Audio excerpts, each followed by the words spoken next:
BEIRUT Kurdish-led forces on Monday put down a mutiny at a prison in northeast Syria for former Islamic State fighters after militants complaining about their conditions seized control of parts of the facility.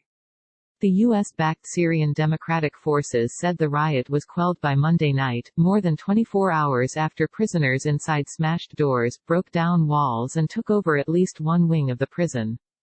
Due to great efforts made by our forces and swift intervention against the insubordination of ISIS detainees inside one prison, we were able to avoid catastrophe and take control. No prisoners escaped, said the SDF leader General Mazloum Abdi on his Twitter account. The prison revolt was the most serious yet by the thousands of former Islamic State fighters detained in prisons in the area, typically in cramped, overcrowded conditions that have drawn criticisms from human rights groups.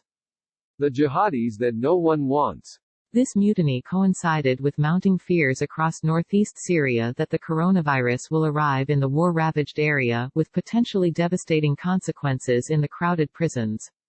U.S. officials say around 10,000 foreign fighters from dozens of nations and family members are being held in detention centers and camps there, along with tens of thousands of Syrians and Iraqis. Kurdish officials have long warned that they lack the resources to indefinitely detain such a large number of people and have urged governments around the world to repatriate their nationals who volunteer to join the Islamic State. Most countries have refused to do so, fearing the former fighters would pose a security threat after they returned. Mazloum said the unrest demonstrated the need for the international community to help resolve the burden on the Kurdish authorities left to manage the captured militant fighters.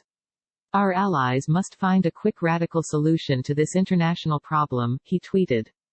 The revolt began Sunday night at a prison in the city of Hasaka that houses around 5,000 Islamic State fighters of multiple nationalities who were captured after the group's final stand in the village of Baghouse, Kurdish officials and local journalists said.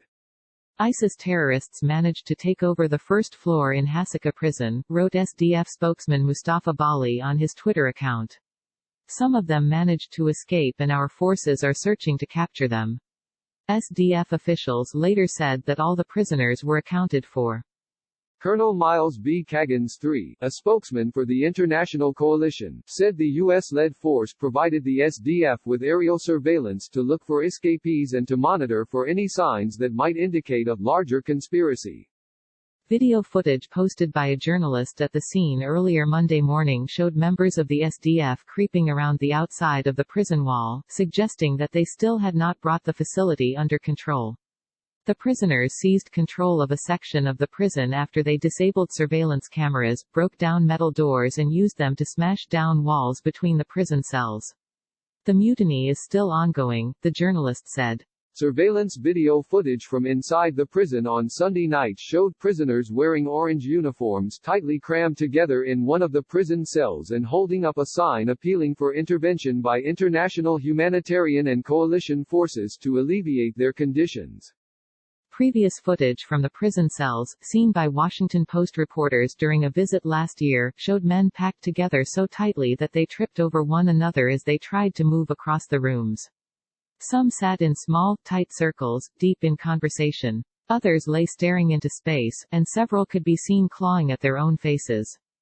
Lovelock reported from London. Asser Katab in Paris contributed to this report. Inside Syria's teeming ISIS prisons, broken men, child inmates and orders to break free.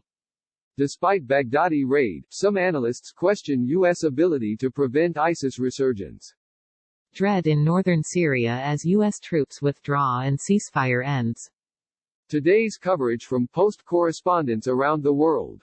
Like Washington Post World on Facebook and stay updated on foreign news.